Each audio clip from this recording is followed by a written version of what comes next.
વિદ્યાર્થી મિત્રો, આપણે વક્રીભવન ઘટનાની વાત કરીએ. એમાં એક સ્નેલનો નિયમ જોયો. n1 sin θ1 બરાબર n2 sin θ2.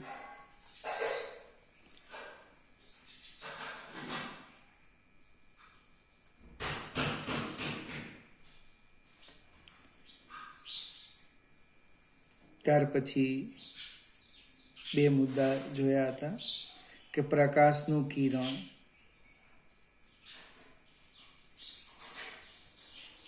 ઘટમાંથી પાતળામાં અને પાતળામાંથી ઘટમાં જાય તો શું થાય. પાતળામાંથી ઘટમાં જાય તો લંબ તરફ વાંકું વળે, લંબ તરફ, અને ઘટમાંથી પાતળામાં જાય તો લંબથી દૂર. પ્રશ્ન એવો ઉદ્ભવે, તમને કોણે કીધું? તો બે માધ્યમની સાપેક્ષે જેનો વક્રીભવનાંક મોટો એક ઘટ કહેવાય. જો n1 ગ્રેટર ધેન n2 હોય તો આને નાના થવું પડે, એટલે આ ખૂણો મોટો થાય એટલે લંબથી દૂર. આ ગણિતનો ઉપયોગ કરીને આ સમજવાનું, ગોખવાનું નથી. ક્ષણિક ભૂલી જાય તો સ્નેલનો નિયમ લખી ફરીથી સમજી લેવો. સેજ આપણે ફરીથી સંજ્ઞા પદ્ધતિ પર જઈએ.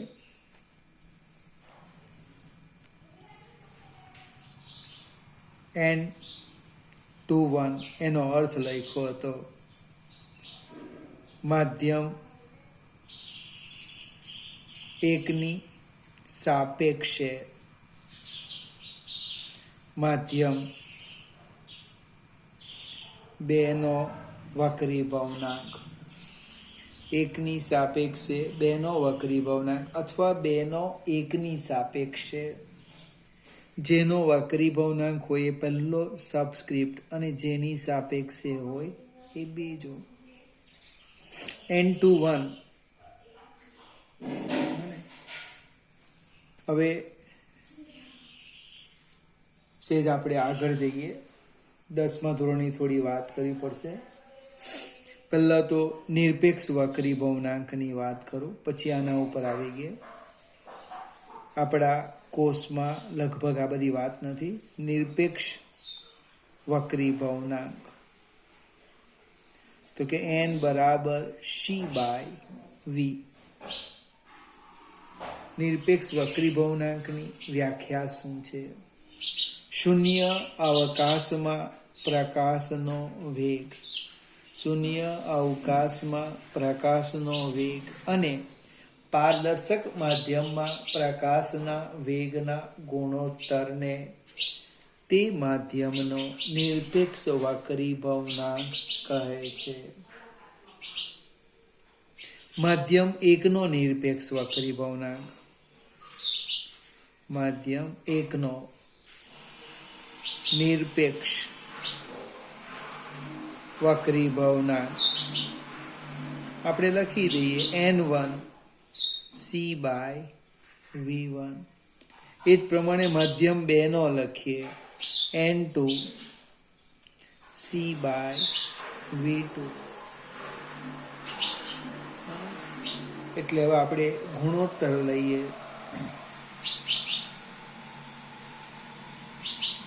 n2/n1, n2 c/v2, n1 c/v1 એટલે v1 ઉપર જશે.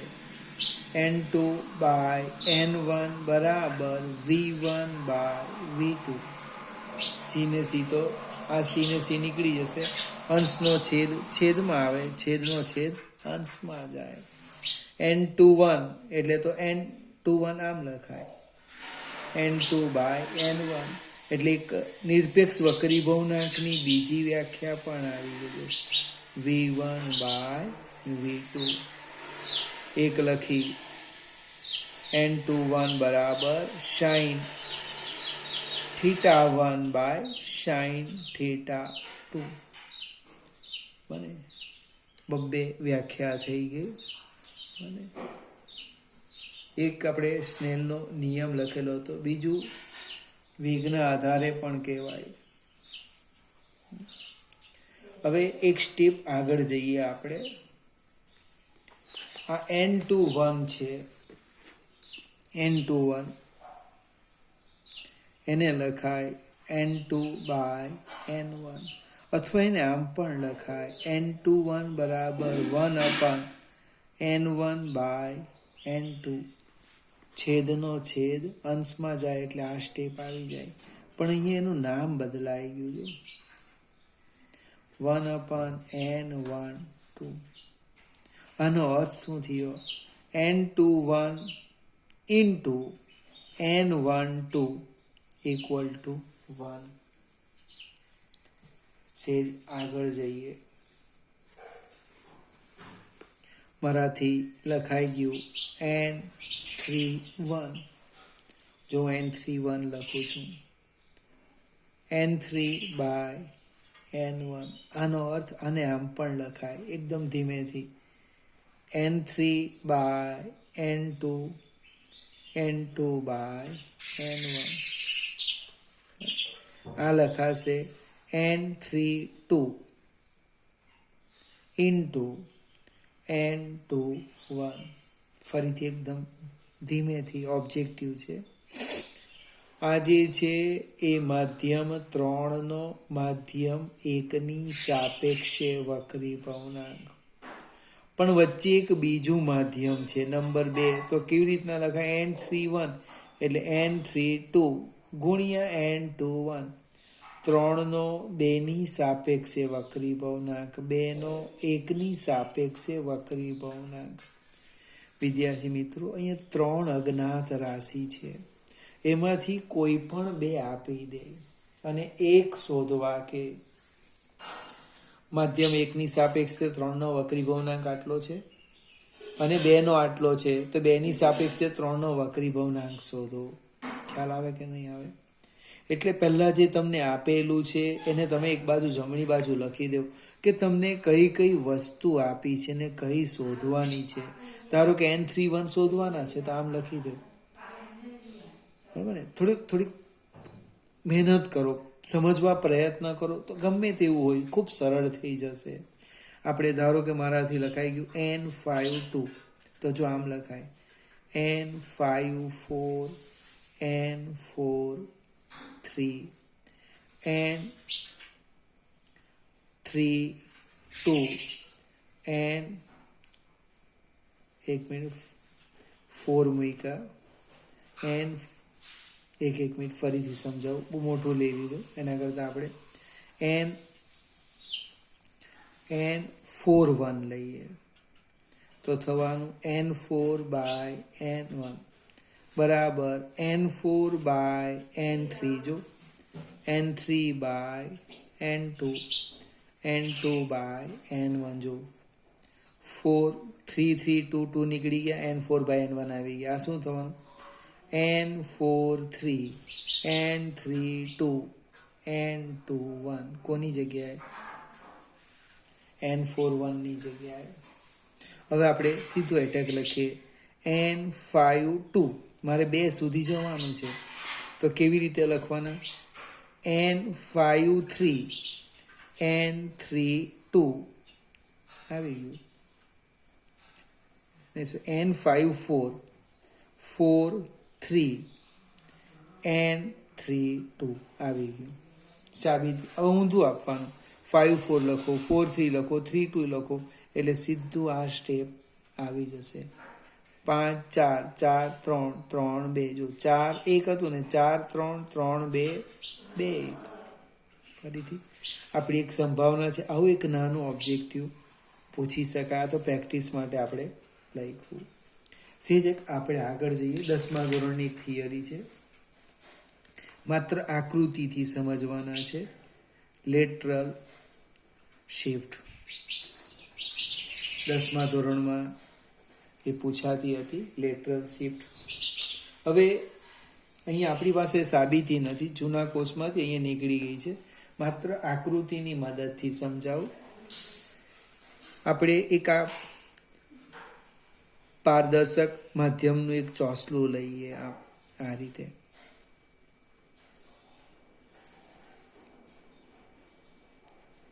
ફિગર હું દોરું એ સમજવા પ્રયત્ન કરજો. આ રીતે એક આ પારદર્શક માધ્યમનું ચોસલું છે.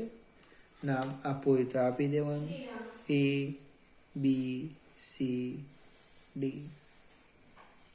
અહીંયા હવા છે, N1 = 1. આ ઘટ માધ્યમ છે, N2 = N. અને આ પાછું હવા છે, એટલે અહીંયા N1 = 1. હવે અહીંયા સાઈડ પર લખી દઈએ N2 > N1, એટલે આ ઘટ છે ને આ પાતળું છે. અહીં એક લંબ દોરું છું અને કિરણો આપાત કરું છું, આપાત કિરણ. જો ઘટ માધ્યમ ન હોત તો એ કિરણ આમ જતે, આમ તૂટક રેખા. ખ્યાલ આવશે કે નહીં આવશે? જો ઘટ માધ્યમ ન હોય તો આ કિરણ એ જ દિશામાં આગળ વધે. પણ અહીંયા પાતળામાંથી એ ઘટ માધ્યમમાં દાખલ થયું એટલે લંબ તરફ વળવાનું, એટલે આમ થવાનું. આમ અહીંયા આપણે આ આપાત કોણ લઈએ, આ વક્રીભૂત કોણ લઈ લે, ધારો કે θ1. ફરીથી અહીંયા શું થવાનું, એનું પાછું વક્રીભવન થવાનું. કેમ? તો કે માધ્યમ બદલાઈ ગયું, 2 માંથી 1 માં, એટલે અહીંયા લંબ દોરું અને કહી દઈએ આપણે θ2. હવે પ્રકાશનું કિરણ ઘટમાંથી પાતળામાં જાય એટલે લંબથી દૂર જાય, લંબથી દૂર એટલે આમ.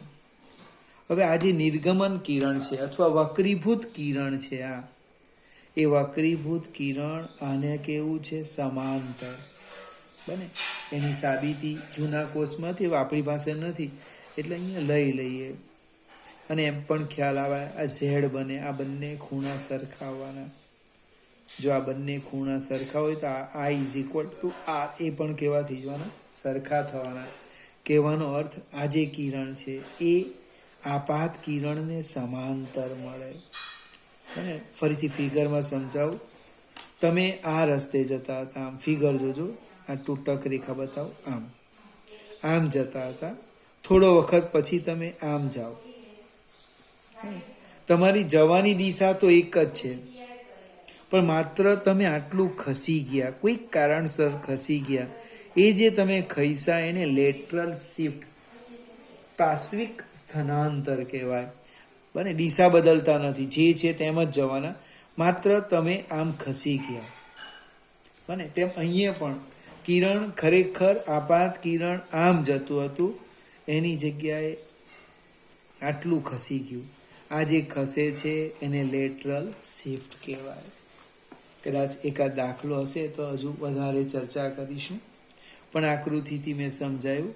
કિરણ ખરેખર આમ જતું હતું, પણ આ સ્લેબ મૂકવાને કારણે શું થઈ ગયું, દિશા તો એ જ લીધી, પણ આમ સેજ ખસી ગયું. આ જે સ્થાનાંતર કરે, ખસે, એને શું કહેવાય, લેટરલ શિફ્ટ, પાર્શ્વીય સ્થાનાંતર. બીજી એક થિયરી છે, એમાં પણ સૂત્ર આપણે સમજવા પ્રયત્ન કરીએ અને પ્રેક્ટિકલ પણ કરવાનો છે. મારી પાસે આ એક ઘટ માધ્યમ છે, હેડિંગ પણ લખી દઈએ.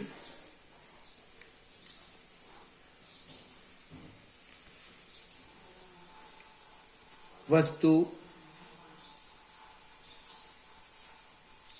ઘટ માધ્યમમાં છે અને અવલોકનકાર પાતળા માધ્યમમાં છે. તો વસ્તુ છે તેના કરતાં એ ઉપર ઉપસેલી દેખાય, એ આપણે સમજાવવાનું છે. હવે અહીંયા વસ્તુ છે, આ આપણે ઘટ માધ્યમ લીધું, બરાબર સમજવા પ્રયત્ન કરજો. આ પાતળું માધ્યમ, આ ઘટને ધારો કે મારાથી N1 કહેવાય ગયું, તો આ થશે N2. પ્રકાશનું એટલે આમાંથી નીકળતું એ કિરણ એક સીધું લઈ લેવું, એ વક્રીભવનની અનુભવે આમ જ જાય અને પાછળ લંબાવો કામ આવવાનું. આ આપણે ઓ લઈએ, બિંદુવત વસ્તુ ઓ પાસે છે. બીજું એક ત્રાસુ કિરણ લઈએ, આ રીતના આ બિંદુ આગળ આપાત થાય છે, અહીંયા લંબ દોરો, લંબ. હવે કિરણ ઘટ માધ્યમમાંથી પાતળા માધ્યમમાં જાય છે, એને કારણે શું થવાનું, એ લંબથી દૂર જવાનું, એટલે આમ જવાની જગ્યા હોય આમ જશે. આમ અહીં આપણે અવલોકનકાર મૂકી દઈએ, એ અવલોકનકારની આંખમાં પ્રવેશે. આ આપાત કોણ, હું θ1 લેમ તો આ થવાનો θ2. હવે આ જે વક્રીભૂત કિરણ છે એને હું પાછળ લંબાવું, બહુ એકદમ ધીમેથી સમજો. આ રીતના હું પાછળ લંબાવું તો એ આ કિરણને ઓડેસમાં મળે. એટલે વ્યક્તિને શું અનુભવ થાય તેની વાત કરું. વ્યક્તિને અનુભવ થાય કે વસ્તુ અહીંયા નથી, અહીંયા છે. તમે તમારા રૂમમાં પડેલી કોઈ પણ વસ્તુને જો તો સીધી દ્રષ્ટિ રેખા તમારી આંખ અને તેને જોડતી રેખા સાથે આવે, એટલે વ્યક્તિને અનુભવ થાય અહીંયા થાય. હવે આ ઓ છે, ઓડેસ છે, ધારો કે આને પી કહી દે, અને આપણે ક્યુ કહી દઈએ, તો ઓપી એ સાચી ઊંડાઈ છે. ઓપી બરાબર HO, વસ્તુની સાચી ઊંડાઈ, વસ્તુની સાચી ઊંડાઈ. ને ઓડેસ પી શું છે, એ આભાસી ઊંડાઈ. કેવી કહેવાય, આભાસી. તમે આજે એક કાચનો કે સ્ટીલનો ગ્લાસ થોડો પાણી ભરી દેવું, એનું તળિયું જોવા પ્રયત્ન કરો, અંદર એક સિક્કો નાખી દો ખોટો, બને, અને એને જોવા પ્રયત્ન કરો, છે એના કરતાં ઉપર દેખાશે, ઉપસેલું આવે. તે જ આપણે હમણાં સમજવાના છે. હવે આ જો θ1 હોય તો આ પણ કેટલા થાય, θ1 થાય. ઝેડ બને, જીનલનો ઝેડ, યુગ્મ કોણો. આ જો θ2 હોય તો આ કેટલા થાય, θ2 થાય. હવે હું ક્યુ બિંદુ પાસે સ્નેલનો નિયમ લખું છું. ક્યુ બિંદુ પાસે ફરીથી માત્ર સમજવા માટે છે, ચોપડીમાં જે આપ્યું છે તે એક લીટીમાં હું સમજાવું તમને. ક્યુ બિંદુ પાસે સ્નેલનો નિયમ n1 sin θ1 બરાબર n2 sin θ2, સમીકરણ 1. હવે મેં બે ત્રિકોણ લેમ છું, એક POQ અને બીજો PO'Q, એમાં tan θ લેમ. જો સામે લખું છું, ત્રિકોણ POQ અને બીજો ત્રિકોણ છે PO'Q. tan θ1 તો કે સામેની બાજુ, જો સામેની બાજુ PQ ભાગ્યા OP, PQ ભાગ્યા OP. tan θ2 સામેની બાજુ તો કે PQ ભાગ્યા O'P અથવા PO'. tan θ2 PQ ભાગ્યા O'P. હવે આ θ1 અને θ2 નાના હોય તો આપણે એમને જસ્ટ સમજવા માટે ડાયરેક્ટ લખીએ tan θ એકરૂપ θ એકરૂપ sin θ. મોટે ભાગે sin એકરૂપ θ એકરૂપ tan θ લખીએ, આપણે ઊંધું લખીએ તો અહીંયા થવાનું sin θ1, અથવા અહીંયા લખી દેવું sin ની જગ્યાએ tan, સ્નેલના નિયમમાં તો પણ ચાલશે, અથવા અહીંયા લખી દેવું sin θ બરાબર PQ ભાગ્યા OP sin θ2 PQ ભાગ્યા O'P. હવે એ બંને કિંમત આપણે સ્નેલના નિયમમાં મૂકી દઈએ તો શું થાય, n1 ગુણ્યા PQ ભાગ્યા OP એટલે HO વસ્તુ ઊંચાઈ, n2 ગુણ્યા PQ O'P પ્રતિબિંબ ઊંચાઈ HI. લગભગ PQ નીકળી જાય છે, એટલે આમ થશે N1/HO બરાબર N2/HI. હવે HI અપન HO N2/N1. તમારી બુકમાં જે આપેલું છે તે હવે સમજાવવા પ્રયત્ન કરું. ફરીથી એકદમ ધીમેથી સમજવા પ્રયત્ન કરજો. HI/HO એ તો મારું ફિક્સ લખી જ દેવાનું. HI/HO બરાબર બાજુમાં લખવાનું N જે માધ્યમમાંથી અવલોકન કરે એ અવલોકનના માધ્યમનો આપણે જે માધ્યમમાં વસ્તુ છે એ વસ્તુનો વક્રીભવનાંક વસ્તુ, અને જે માધ્યમમાં અવલોકન કરે એ અવલોકનનો વક્રીભવનાંક. HI/HO N/N અંશમાં અવલોકન છેદમાં વસ્તુ. O for object એમ યાદ રાખો. O for object. HI/HO બરાબર N અવલોકનકાર છેદમાં N વસ્તુ. હવે તમારી પાસે અહીંયા ચેક કરો તો કે N1 N2 is less than N1. આપણી જે આકૃતિ છે એમાં ઘટ માધ્યમ છે, આ પાતળું છે. N2 એ N1 કરતા નાના છે, તો અહીંયા શું થવાનું? જો HI/HO બરાબર N અવલોકનકાર N2/N1, એટલે કે HI બરાબર N2/N1 HO. આ જે ગુણોત્તર છે એક કરતા નાનો મળવાનો. એક કરતા નાનો મળવાનો એનો અર્થ વસ્તુ છે એના કરતા એ ઉપર દેખાવાનું. આમાં ઊંધું પણ થાય. મને એ સાઈડ પર લખું છું. જુઓ, વસ્તુ પાતળા માધ્યમમાં છે, વસ્તુ પાતળા માધ્યમમાં, અને અવલોકનકાર ઘટ માધ્યમમાં. વસ્તુ પાતળા માધ્યમમાં હોય અને અવલોકનકાર ઘટ માધ્યમમાં, એટલે આપણે આખી આકૃતિ ઊંધી કરી દઈએ. અને વસ્તુ લઈએ અને આ માછલી છે, તો માછલીને શું લાગે? આમ લાગે. જો આમ, આ ફિગર એકમાં જ બધું સમજાવતો છું. આમ એને અહીંયા દેખાશે વ્યક્તિની આંખ. આ જે ઊંચાઈ છે એના કરતાં આભાસી ઊંડાઈ કેવી મળશે? વધારે મળશે. ફરીથી તમારે આટલું જ યાદ રાખવાનું. HI/HO N અવલોકનકાર ભાગ્યા N વસ્તુ. HI/HO બરાબર N અવલોકનકાર ભાગ્યા N વસ્તુ. વિદ્યાર્થી મિત્રો, આજે ખરેખર 2 કે 3 મિનિટનું જ સમજાયું. આ સાબિતીમાં તમારે પડવાનું નથી. આ તો જસ્ટ આટલું જ યાદ રાખવાનું. આના આધારે નક્કી કરવાનું. જો વસ્તુ ઘટ માધ્યમમાં હોય અને અવલોકન પાતળા માધ્યમમાં હોય તો આભાસી ઊંડાઈ એ વાસ્તવિક ઊંડાઈ કરતાં ઓછી મળે. ઉલટાવી કાઢો આની જેમ. અહીંયા તમે ચેક કરો છો.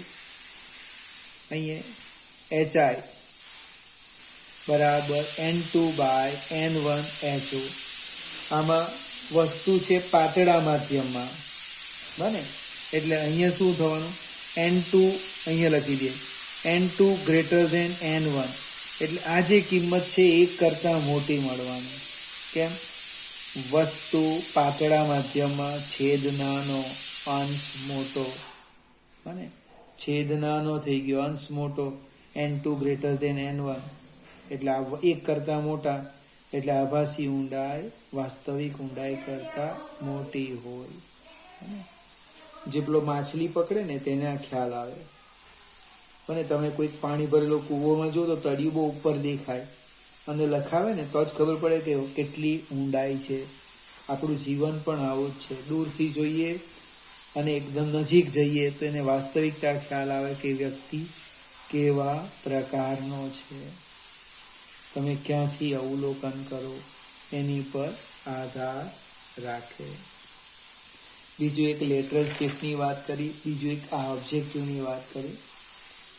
આપણે આ ઓબ્જેક્ટિવ.